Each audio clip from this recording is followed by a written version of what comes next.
আল্লাহর বান্দা, তুমি জিনা করেছো বাবা, তোমার দ্বারাতে জিনা হয়েছে, তুমি বিহাদারি, তোমার বিয়ে হয়ে গেছে। শরীয়তের ফয়সালা মুসলমান, যদি কোনো কুঁয়ারি লড়কি জিনা করে আর শরীয়তের যদি তাকে শাস্তি দেন, তাহলে নবী বলেছেন, আল্লাহ বলেন তাকে 100 কোড়া মারতে হবে রে মুসলমান, 100 কোড়া মারতে হবে। কোনো ঘরের ভিতরে মারতে হবে না, আগুনের ভিতরে মারতে হবে না। আজকে যেমন আপনাদের ফাঁকা মাঠে ঈদগাহের মাদ্রাসার ভিতরে জালসা, 2 গা 3 গা 4 গার মানুষ এসেছেন, এই 3-4 গার মানুষ এরকম ভাবে একটা বড় মাজমাকে আপনি জমা করেন, 100 200 300 500 যত বেশি মানুষ হবে, আল্লাহর কোরআন বলছেন এবার সমস্ত মানুষকে এক জায়গাতে জড়ো করে ওই যারা জিনা ব্যভিচার করে তারাকে 100 কোড়া মারতে হবে, 100 কোড়া মারতে হবে, আর একটা জামাতের সামনে তাকে মারতে হবে। কিন্তু এখন এটা কাজ করা হয় না। এখন কেমন ভাবে কোড়া মারা হয় যেন পড়োশের লোক জানতে না পারে, যেন গ্রামের লোক জানতে না পারে। ভুল করেছিস, চল আগুনের ভিতরে তোকে মেরে দিব, ঘরের ভিতরে তোকে মারবো, মহিলার ভিতরে তোকে মারবো, যেন দুনিয়ার কোনো মানুষ জানতে না পারে। আল্লাহ কোরআন বলছে রে দুনিয়ার মানুষ জেনা হয়েছে, কুঁয়ারি লড়কি জেনা করেছে। আল্লাহ নিজে বলছেন কোরআনের ভিতরে, দেখবেন সূরা নূর খুলে দেখবেন যে একটা মজলিসের সামনে তাকে কোড়া মারো, আর আজকে আমরা ঘরে লুকিয়ে লুকিয়ে কোড়া মারছি।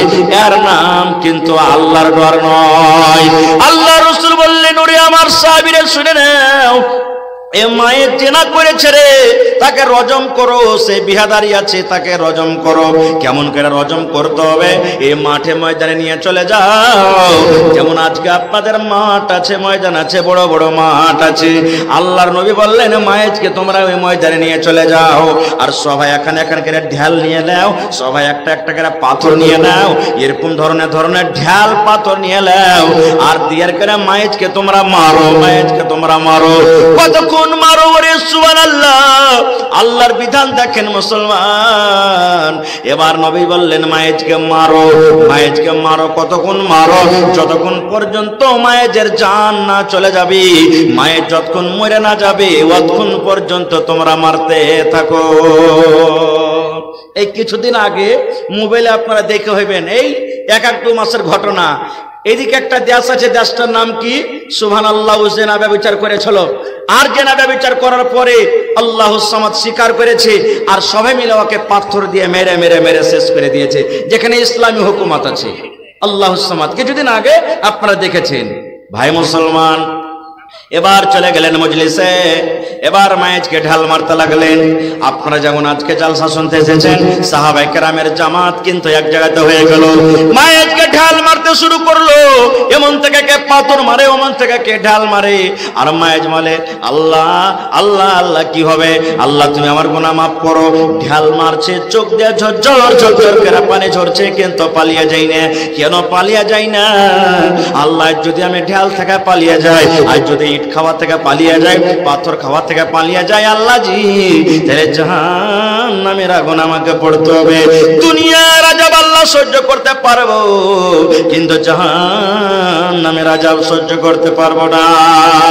এই যখন পাথর মারতে মারতে মারতে মারতে ওরে আল্লাহ, একজন সাহাবী এমন করে একটা উটের জাবড়া, এই যে দেখেন ও মানুষের জাবড়া আছে, গরু জানোয়ারের জাবড়া আছে, এই উটের জাবড়া নিয়ে এমন জোর করে তাকে মাথাতে একটা পাথর, একটা জোর করে আঘাত দিয়েছে। যেমন উটের জাবড়াটা মেরে দেওয়া, মায়ের বেহুশে জমিনে পড়ে গেলেন। আর এরকম ভাবে সুন্দর ভাবে একটা রক্ত এমন ভাবে সিসকি মারলো, যে একজন সাহাবীর গায়ে কিন্তু রক্ত পড়ে গেল। যেমন রক্ত গায়ে পড়ে যাওয়া, এবার সে সাহাবী বলছেন আহারে আল্লাহ, হলো তো হলো কি, এই নাপাক রক্ত আমার গায়ে চলে এলো, এই নাপাক খুন আমার গতরে লেগে গেল। এই জেনা করেছে, ব্যভিচার করেছে, এই জেনা কারণেওয়ালার রক্তটা নাপাক আছে, এই নাপাক রক্ত আমার গায়ে লেগে গেল। এই কথাটা যখন শুনে নেওয়া নবীজি নিজের কানে ডাইরেক্ট শুনে নিলেন যে একটা নাপাক রক্ত আমার গায়ে লেগে গেল। নবীজি সাহাবীদেরকে বললেন, ওই সাহাবীকে ডাকতে বলছেন, সাহাবীরি খবরদার তোমরা মায়েজকে গালি দিও না রে বাবা, মায়েজকে গালি দিও না। এই জন্য মায়েজকে গালি দিও না, মায়েজকে কেউ ধরেনি, তাকে জবরান তাকে কেউ ধরে আনিনি রে। মায়ের জেনা করেছে, ব্যভিচার করেছে, মায়ের দ্বারাতে গুনাহ হয়েছে, পাপ হয়েছে। এবার গুনাহটাকে মাফ করার জন্য ডাইরেক্ট আমার দরবারে হয়েছে যে মায়ের জানে নবীর দরবারে যদি আমি স্বীকার করে নি, নবীর দরবারে যদি আমি ইকরার করে নি, আমাকে পাথর মেরে মেরে মেরে মেরে দুনিয়া থেকে শেষ করে দিবে। এতক্ষণে জানা সত্ত্বেও আল্লাহর ডরে, কবরের ডরে, আল্লাহর জাহান্নামের ডরে মায়ের নিজে থেকে এসে ইকরার করেছে। এই জন্য খবরদার খবরদার মায়েজকে তোমরা গালি দিও না। আমার সাহাবীরা শুনো, মায়ে যেমন ভাবে আল্লাহর দরবারে তওবা করেছে, মায়ে যেমন ভাবে আল্লাহর দরবারে তওবা করেছে, মায়ে যেমন ভাবে আল্লাহর দরবারে কান্দা কাটা তওবা করেছে, যদি মায়ের তওবা খানটা যদি ৭০টা এই মক্কার ভিতরে গুনাহগার পাপীদেরকে যদি বেটে দেওয়া হয়, তাহলে মায়ের তওবার কারণে এই ৭০টা পাপী গুনাহগারকে আল্লাহ রাব্বুল আলামিন মাফ করে দেবেন। নারে তাকবীর। এর নাম হলো কি? আল্লাহর ডর। এর নাম হলো কি? আল্লাহর ভয়। এরকম ভাবে মুসলমানকে আল্লাহকে দেখে ডর করতে হবে, এরকম ভাবে মুসলমানকে দেখে আল্লাহকে দেখে ভয় করতে হবে। এর নাম হলো আল্লাহর ডর। আর একটা হাদিসের কথা বলি আপনাদের সামনে, আল্লাহকে দেখে কেমন করে ডরাইতে হবে। বুখারী শরীফের হাদিস। আপনারা শুন, মনিহারি গেছেন কোনোদিন? মনিহারি দেখেছেন? মনিহারি ঘাট আশা করছি মেলে লোক দেখেছেন নাকি? দেখবেন, যদি কোনো মানুষ দেখে না থাকে ২-৪০০ টাকা খরচা হবে ভাই, যাবেন একদিন দেখে আসবেন। ওখানে লাঞ্চ দেখতে পাবেন, এলসিডি দেখতে পাবেন, বড় বড় লা দেখতে পাবেন। দেখবেন একটা খুব বড় সমুদ্র, এটা নদী। এবারে এই ধরেন এরকম এলসিডি, এপারে মনিহার আর ওপারে কি আছে? সাহেবগঞ্জ। এপারে মনিহারি, ওপারে কি আছে? সাহেবগঞ্জ। আপনারা যারা গেছেন দেখেছেন। আল্লাহ রসুল বলেছেন, এক জামানাতে ধরেন একটা লোক সাহেবগঞ্জ গেছে, মনে করে একটা উদাহরণ দিচ্ছে আপনাকে, নদী পার হয়ে চলে গেছে। এবার ওর কাছে কিন্তু টাকা নাই, পকেটে ১ টাকাও নেই। বাড়ি আসবে কেমন করে? তো ওই গ্রামের, সাহেবগঞ্জ গ্রামের একটা লোককে তখন যা বলছে, এরে ভাই, আমি মুসাফির মানুষ, আমার কাছে টাকা পয়সা কিছু নেই, তো তুমি আমাকে ১০০০ টাকা দিবে না, ৫০০ টাকা দিবে না? বলছে যে, আরে ভাই, তুমি যে টাকা আনতে এসেছো, তো তোমাকে টাকা দিব। তোমার নাম কি? তোমাকে চিনি না, জানি না, তুমি গাওয়া শাক ঠেলিয়ে এসো। কিন্তু ওই লোকটার কি গ্রামে কোনো গাওয়া আছে ভাই? তো চিনে না, কাউকে জানে না, জানে না। বলছে, ভাই রে, আমার গাওয়া সাক্ষী কেহ নাই, আমার গাওয়া সাক্ষী হলেন কি? জোরে বলেন, আমার গাওয়া কে? আল্লাহ। লোকটা কিন্তু ইমানদার ছিল, ছেড়ে দাও, লাগে না, ঠিক আছে। লোকটা ইমানদার ছিল, এবার মেনে নিলে। এবার তখন ওই লোকটা বলছে, আচ্ছা ভাই, তুমি গাওয়া তো আনতে পারলে না, কোনো গ্যারান্টার নিয়ে এসো। গ্যারান্টার তো বুঝেন, গ্যারান্টার তো নিয়ে এসো। ব্যাংকে যখন আপনি খাতা বলবেন, ২-৪-৬ মাস আগের একটা খাতাধারের গ্যারান্টার চাহে, চাহে কি চাহে না? বা কোন বিচার পঞ্চায়েতে আপনি বসলেন, একটা গ্যারান্টার, যার জামিন কে হবে, গ্যারান্টার কে হবে, নিয়ে এসো তোমরা। কেন? টাকা যদি দিতে না পারে তো কে দিবে? গ্যারান্টার দিবে। এই জন্য না গ্যারান্টার করে ভাই। তো বলছে, তুমি একটা গ্যারান্টার নিয়ে এসো, তাহলে তোমাকে টাকা দিব। বলছে, এই ভাই, আমার গাওয়া সাক্ষ্য নাই, তো গ্যারান্টার কোথায় পাবে? গ্রামে তো আমি কাউকে চিনি না, আমাকে কেউ চেনে না, তো আমার গ্যারান্টার হলেন কে? জোরে বলেন, একটু মুখ খুলে বলেন, কে? আল্লাহ। টাকাটা দিয়ে দিলে। কবে দিবে ভাই? বলছে, ভাই রে, আজকে হলো বৃহস্পতিবারের দিন, শনিবারের দিন, ঠিক বেলা 10টার সময়তে বা 12টার সময়তে যেটা লঞ্চ আসছে সাহেবগঞ্জ, ওইটাতে তোমাকে আমি পৌঁছে দেবো। এসে দিয়ে দিলেন টাকা। এই লোকটা বাড়ি চলে এলেন। বাড়ি আসার পর ঠিক শনিবারের দিন টাকা ১০০০ টাকা নিয়ে এবার ঘাট চলে গেছে। কারণ ওকে টাইম দিয়েছে, ভাই তুমি ঘাটে চলে আসিও, 12টার টাইমে যেটা এলসিডি লাগছে সাহেবগঞ্জের ঘাটে, ওই এলসিডিতে আমি আসবো, এসে তোমাকে দিয়ে দেবো।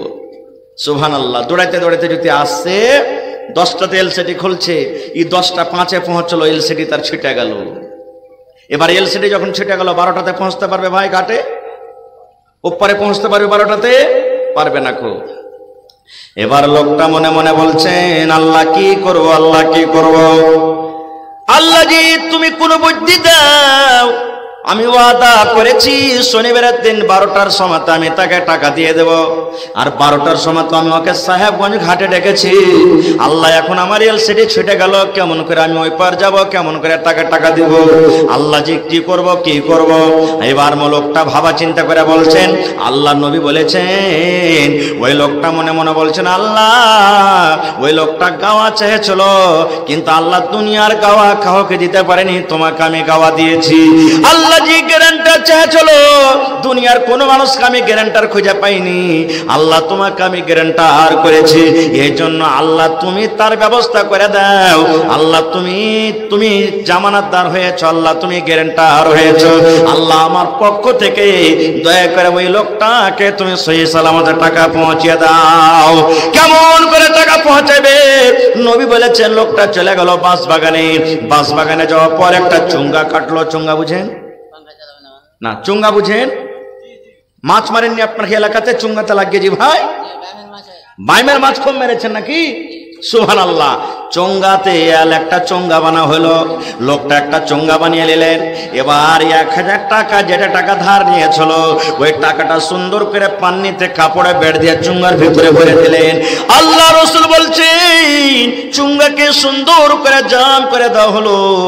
এবার চোঙ্গাটা নিয়ে বিসমিল্লাহ বলে সমুদ্রে চালিয়ে দিলেন। আর চালিয়ে দেওয়া বলছে, আল্লাহ তুমি হলে গ্যারান্টার, আমি যদি টাকা না দিতে পারলে আল্লাহ তোমাকে দিতে হবে। এটা তোমার পরে আমার বিশ্বাস আছে, আল্লাহ তোমার পরে আমার ভরসা আছে। আল্লাহ, কারণ আমি যদি তার সময় মতন টাকা না দিতে পারি, এটা আমাকে মুনাফিক বলা হবে, আর মুনাফিকের ঠিকানা হলো জাহান্নাম। এই জন্য আল্লাহ, জাহান্নাম থেকে আমাকে ডর লাগছে, ভয় লাগছে। আল্লাহ ওয়াদা খেলাপি করতে পারবো না মাবুদ রে। আল্লাহ আমি 1000 টাকা এই চুঙ্গাতে করে সমুদ্রে ফেলে দিলাম। আল্লাহ যার টাকা তুমি ওখানে পৌঁছিয়ে দাও। আল্লাহ তুমি পৌঁছিয়ে দাও টাকা। আপনারা বলেন তো টাকা পৌঁছবে ভাই? আপনার কি ইমান কি গাইছে যে টাকাটা পৌঁছবে? পৌঁছবে টাকা সমুদ্রে চালিয়ে দিলেও। কেমন করে টাকা পৌঁছবে এবার শোনেন। ঠিক 12টা বাজছে, এবার 5-10 মিনিট হবে, ঘাটে লাগবে। উপরে যে ই তো ওয়াদা দিয়েছে যে শনিবারের দিন 12টার টাইমে তোমাকে আমি এলসিডিতে টাকা পৌঁছাবো। টাকাওয়ালা কিন্তু ওখানে উপরে রেডি আছে। এলসিডি লেগে গেল। এক এক এক এক 2 করে করে করে সমস্ত প্যাসেঞ্জার কিন্তু গাড়ি থেকে নেমে গেল, এলসিডি থেকে নেমে গেল, সব মানুষ নেমে গেল বন্ধুরে। কিন্তু এই যে লোকটাকে টাকা দিয়েছিল, সেই লোকটাকে কিন্তু দেখতে পাই না। কেমন করে দেখতে হবে? বর্তমানে গাড়ি ছুটে গেছে, এলসিডি ছুটে গেছে, চাপিনি। যখন ছুটে গেল, এবার ওই টাকাওয়ালাটা আফসোস করে বলছে, আল্লাহ রে, ও আমার সাথে ধোঁকাবাজি করেছে, আমার সাথে মনে হয় বেঈমানি করলে, মনে হয় আমাকে আর টাকা দিবেন। আল্লাহ, আল্লাহ আমি আর তার কাছে হক দাবি রাখি না। আল্লাহ তোমাকে গ্যারান্টার মনে করেছে, তোমাকে গাওয়া চেয়েছে, আল্লাহ আমি সেটা মেনে নিয়েছি। আল্লাহ তোমাকে যেটা ভালো লাগে সেটা তুমি করো। আল্লাহ আমি ওকে জানি না, ওর বাড়ি কোথায় আছে, ওর ঠিকানা জানি না, অ্যাড্রেস জানি না, আল্লাহ ওর নাম জানি না। আল্লাহ আমি তোমাকে গ্যারান্টার মনে করে আল্লাহ আমি টাকা দিয়ে দিয়েছি। আল্লাহ যেটা তোমাকে ভালো লাগে সেটা তুমি করে দাও। এবার নবী বলছেন, সাহাবীরে, আমার উম্মতেরা তোমরা শুনে নাও, ওই চুঙ্গাতে 1000 টাকা যে নদীতে লাগিয়ে দিয়েছে, চুঙ্গা একবার পানিতে ডুবে একবার উঠে, একবার পানিতে ডুবে একবার উঠে, এই করে ভাসতে ভাসতে ভাসতে ভাসতে ওই সমুদ্রের পাঞ্জরে যে লোকটা বসে আছে, সমুদ্রে ইন্তজার করেছে, ওর সামনে কিনারাতে চুঙ্গা লেগে গেল। চুঙ্গাটা কিন্তু ওর সামনে যে লেগে গেল। এই আফসোস করে বলছে, জায়গা আর আসবে না, ও লোকটা আর আসবে না, আর টাকা পাবো না। জায়গা চুঙ্গাটা আমি হাতে করে লি, লোকরি টুকরি তো হইবে। ও জানে না যে টাকা আছে, ও জানছে ভাই, ও তো জানে না যে টাকা আছে। ও লোকটি মনে করে জায়গা পারে না, খালি হাত কি কে যাবো, চুঙ্গিটা লিয়ার কিনে আমি চলে যাই বাড়ি। চুঙ্গি যখন উঠালছে তখন কইছে, হারে ভারী ভারী কেনে লাগছে, ব্যাপার কি? জাম করা আছে, তো ব্যাপারটা কি? আল্লাহ রাসূল বলেছেন, এবার লোকটা যখন চুঙ্গাটা বাড়ি নিয়ে চলে গেল, জামিনে চুঙ্গাটাকে ফেরা দেওয়া হলো। ওরে সুবহানাল্লাহ, ওই চুঙ্গার মধ্যে টাকা আছে। আর একটা চিঠি লেখা আছে। এবার যখন চিঠিটা যখন খুলেছে, এবার চিঠিতে লেখা আছে, ভাই হে, আজকে 12টার টাইমে আমি এলসিডিতে তোমাকে টাকা দেওয়ার ওয়াদা করেছিলাম রে ভাই, কিন্তু একটু সময়ের জন্য এলসিডি ছুটে যাওয়ার কারণে আমি ধরতে পারলাম না। এই জন্য ভাই আমি চুঙ্গাতে ভরে তোমার যেটা আমানত, তোমার যেটা টাকা আছে সেটা আমি সমুদ্রে ভাসিয়ে দিলাম। কারণ আমার তোমার গ্যারান্টার হলেন আল্লাহ। আল্লাহর পরে আমার ভয় আছে, ডর আছে, বিশ্বাস আছে। আল্লাহ রাব্বুল আলামিন যদি গ্যারান্টার করেছি, আল্লাহ রাব্বুল আলামিন নিশ্চয়ই তোমার টাকা তোমার কাছে পৌঁছে দেবে। লোকটা টাকা পেয়ে খুবই খুশি। আল্লাহ তুমি কত বড় দয়ালু আল্লাহ জি, আল্লাহ তার টাকা আমার কাছে পৌঁছে দিলে। ঠিক তারপরের দিন ওই লোকটা আবার 1000 টাকা নিয়ে চলে গেছে লোকটার বাড়ি। কে জানি ওই টাকা পৌঁছলো কি পৌঁছলো না। এবার যাওয়ার পর তখন লোকটাকে দিচ্ছে, ভাই কালকে আমার এলসিডি ফেল হয়ে গেছিল, আসতে পারিনি ভাই, এই টাকাটা তুমি নিয়ে এলাও। ওটাই ইমানদার লোক দেখেন কেমন। বলছে হ্যাঁ রে ভাই, তোমার টাকা যে পেয়ে নিয়েছি। বলছে কেমন করে? বলছে তুমি চুঙ্গাতে টাকা পাঠালছিলে? বলছে হ্যাঁ পাঠালছো। বলছে ভাইরে তোমার টাকা পেয়েছি, তোমার টাকা তুমি ফেরত নিয়ে চলে যাও। ভাইরে এরকম ভাবে আল্লাহর প্রতি বিশ্বাস আর আল্লাহকে দেখে ভয় করতে হবে। আমার বেটি শুন, এই যে দুধ রাখা আছে বেটি রে, বকরির দুধ রাখা আছে কিংবা গাভীর দুধ রাখা আছে কিংবা উটনির দুধ রাখা আছে, এই যে দুধ রাখা আছে রে বেটি, তুই যা তাড়াতাড়ি করে আর ওই দুধে পানি মিশাল করে দে, পানি মিলিয়ে দে বেটি রে। দুধে যদি পানি মিলিয়ে দিস ওজন বেড়ে যাবে, ওজন বেড়ে যাবে। ওজন বাড়তে গেলে দাম বেশি হবে। এই জন্য বেটি রে যা যা আর দুধে তুই পানিটা মিলিয়ে দে। যা বেটি, মা বলছেন বেটিরে যা দুধে পানি মিলিয়ে দে। যেমন কথাটা বলা। এবার বেটি উত্তর দিয়েছে, মা গে আমি পানি মিশাল করতে পারবো না গে মা, পানি মিশাল করতে পারবো না। মা বলছে বেটি কেন পারবি না? আমি মা হয়ে আদেশ করছে বেটিরে তুই কেন পারবি না, কেন পানি মিশাল করবি না?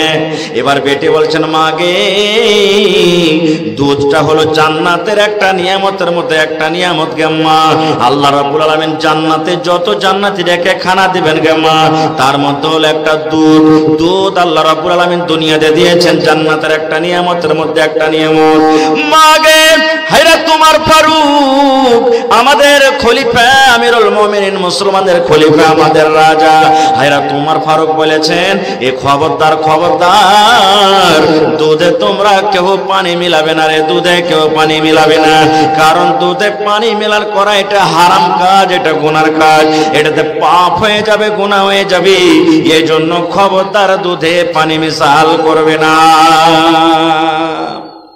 মা কথাটা শুনে তখন বলছেন, হ্যাঁ পাগল, উমার ফারুক কি এখন এখানে রাইতের বেলাতে আছে নাকি? ও দেখতে পেয়েছে না শুনতে পেয়েছে যে তুই ওকে দেখে ডরাচ্ছিস, ওকে দেখে ভয় করছিস যে উমার ফারুক মানা করেছে যে দুধে পানি মিশাল করতে হবে না?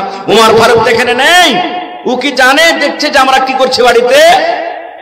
বেটি তখন জবাব দেয়া বলছেন, মা গে ও আমার মা শুনে নাও, উমার ফারুক যদি শুনতে না পায়, দেখতে না পায় গো মা, যে আমাদের আল্লাহ, যে আমাদের রব, যে উমারের রব, উমারের আল্লাহ, সেই কিন্তু কানা নয়, সেই কিন্তু গায়েব নয়, সেই কিন্তু অন্ধ নয়, সেই কিন্তু বহরা নয়, সেই আল্লাহ রাব্বুল আমিন দেখছেন গো মা, সেই আল্লাহ হাজির নাজির আছেন। এই জন্য উমার দেখতে না পেতে গেল, শুনতে না পেতে গেল, আমার আল্লাহ দেখছেন, শুনছেন।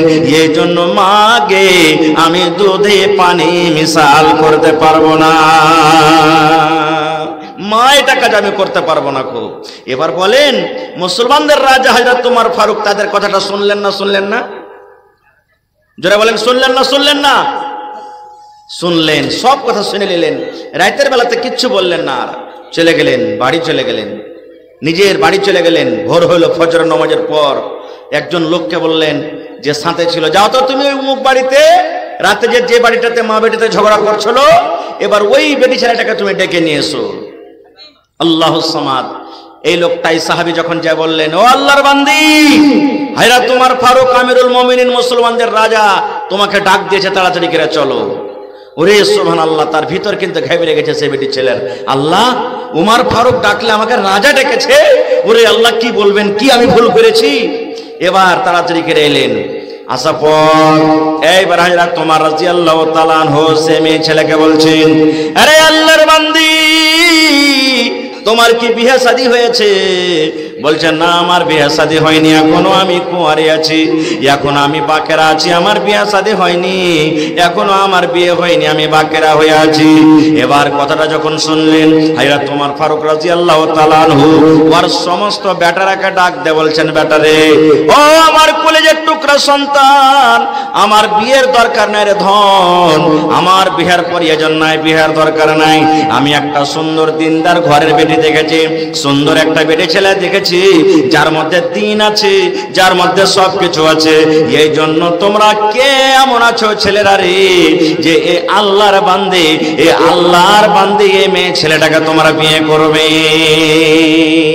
তার দিনদারি ভিতরে দেখে, তাকওয়া দেখে, আল্লাহ ডর দেখে হযরত ওমর ফারুক যে মুসলমানদের রাজা, নিজের বেটার সাথে বিয়ে দিয়ে তাকে বহু বানিয়ে নিলেন। সুবহানাল্লাহ। এরকম ডর, এরকম ভয় আল্লাহর মানুষের ভিতরে হইতে হবে যে দুনিয়ার মানুষ কেউ দেখতে না গেলেও কে দেখছেন? আল্লাহ তাআলা দেখছেন। আর একটু আগে চলেন, কেমন ডরাইতে হবে। সহিহ হাদিস, আল্লাহর নবী একদিন বসে আছেন, আপনারা যেমন আজকে বসে বসে জালসা শুনছেন, সাহাবায়ে কেরাম বসে আছেন, আর একজন সাহাবী যার নাম হাদিসের পাতাতে লেখা হয়েছে মাইজ বিন মালিক আসলামী রাদিয়াল্লাহু তাআলা আনহু, সেই সাহাবী দৌড়াতে দৌড়াতে নবীর কাছে চলে এলেন। আসার পর কি বলছেন জানেন? তাহিরনি ইয়া রাসূলুল্লাহ। ওরে সুবহানাল্লাহ, হাদিসটা ভালো করে শুনেন। সেই সাহাবী দৌড়াতে দৌড়াতে, ভরা মজলিসে মানুষ, আল্লাহর নবী বসে আছেন, আর সেই সাহাবী দৌড়াতে দৌড়াতে এসে বলছেন, তাহিরনি ইয়া রাসূলুল্লাহ, আল্লাহর নবী গো, আমাকে পাক করে দেন গো নবীজি, আমার দ্বারাতে ভুল হয়েছে, গুনাহ হয়েছে, এই জন্য আপনি আমাকে পাক করেন, আপনি আমাকে পাক করে দেন, আমি নাপাক হয়েছি, আমার দ্বারাতে ভুল হয়েছে, এই জন্য আপনি আমাকে পাক করে দেন। আল্লাহ রাসূল বললেন, সাহাবীরে, কি তুমি গুনাহ করেছো রে বাবা, তোমাকে পাক করব? সেই সাহাবী বললেন, ইয়া রাসূলুল্লাহ, আমি জিনা করেছি নবী গো, আমার দ্বারাতে জিনা হয়েছে, আমার দ্বারাতে ভুল হয়েছে গো নবী, এই জন্য আপনি আমাকে পাক করে দেন, আপনি আমাকে পাক করে দেন, আমার দ্বারাতে যে গুনাহ হয়েছে, আমি এই গুনার বোঝ নিয়ে জাহান্নামের আগুন থেকে বাঁচতে চাই। আল্লাহ নবী গো, আপনি আমাকে পাক করে দেন, আপনি আমাকে পাক করে দেন। সুবহানাল্লাহ। সেই সাহাবী ডাইরেক্ট নিজের মনে এসে বলছেন, তাকে কেউ গুনাহ করতে দেখেনি, তাকে কেউ কোনো জেনা করতে দেখেনি। আল্লাহুস সামাদ, জেনা করার পর তার দিলে আল্লাহর ডর হয়েছে, ভয় হয়েছে, আল্লাহ যদি আমি আজকে নবীর দরবারে স্বীকার না করি, তাহলে কিয়ামতের দিন আমাকে জাহান্নামের আগুনে যেতে হবে। এই জন্য ডাইরেক্ট সেই সাহাবী এসে বলছেন, হুজুর আপনি আমাকে পাক করেন। এবার নবীজি তখন সেই সাহাবীকে বলছেন, এই আল্লাহর বান্দা মায়েজ, তুমি যে আইসা আমার দরবারে বলছো যে আপনি আমাকে পাক করেন, তো তুমি জানো জেনা কাকে বলে? জেনা কি জিনিস তুমি জানো? বলছে, জি হুজুর, জেনা কাকে বলে আমি জানি। তাহাকিক দেখেন নবীজির। এবার আরেকটা নবীজি বলছেন একটা সাহাবীকে, যে এই দেখো তো জি মদটা পান করে আছে নাকি, মুখখানটা সুইংহে দেখো তো, কারণ মানুষ মদ পান করে না থাকে, নাশা লাগলে তো ও দিমাগটা হারিয়ে দিবে, বল কথা বলবে। তো একজন সাহাবীকে বলছেন, এর মুখখানটা সুইংহে দেখো তো। একজন সাহাবী মুখ সুইংহে দেখলেন, তো বলছে, হুজুর কিচ্ছু পাওয়া গেল না, খো ওরকম নাশা পানি কিন্তু খেয়ে নেই। এবার রাসূল বলছেন, আহুয়া মাজনুন, তুমি কি পাগল আছো নাকি? তোমার মাথা কথা ঠিক আছে? তুমি যে কথাটা বলছো? বলছে, হুজুর আমি পাগল নই, মদ পান করিনি, আমি ডাইরেক্ট বলছি, আর ভালো সহি সালামত বলছি যে আমার দ্বারাতে জেনা হয়েছে। দেখেন তাহাকিক কি জিনিস। আর আমাদের সমাজে কি হয়েছে জানেন? একটা বেটি ছেলে যদি খালি রাস্তাতে খালি যদি গল্প করতে দেখালে কোনো ভাই, এই গায়ে যে কি করবে জানেন, কেমন করে আগুন লাগাইবে। আরে ভাই শোন রে শোন, ওই সোলামানের বেটার আব্দুল্লাহর বেটি, ওরে আল্লাহ তারা এরকম করতে দেখেল, ওরে আল্লাহ, খালি গল্প করতে দেখেছে, কিছু দেখেনি। ও আগুন লাগিয়ে দিলে বড়কা বিচার বসে গেল, 5 লাখ 7 লাখ 10 লাখ টাকা জরিমানা করিয়ে দিলে ওকে। এই তো আমাদের সমাজের এখন চলছে। কিছু মানুষ এখন আছে উল্টা সিধা হওয়ার কাজ, এগুলা করবে তো লাখ 10,000 20,000 50,000 টাকা খাইতে পাবে। এগুলাই সমাজে কিছু মানুষ আছে, যায় না যায় শরীয়ত আল্লাহর ডর ভিতরে নেই, এগুলাই কিন্তু করবে। খায়ের যা হোক, এবার নবীজি সেই সাহাবীকে বলছেন,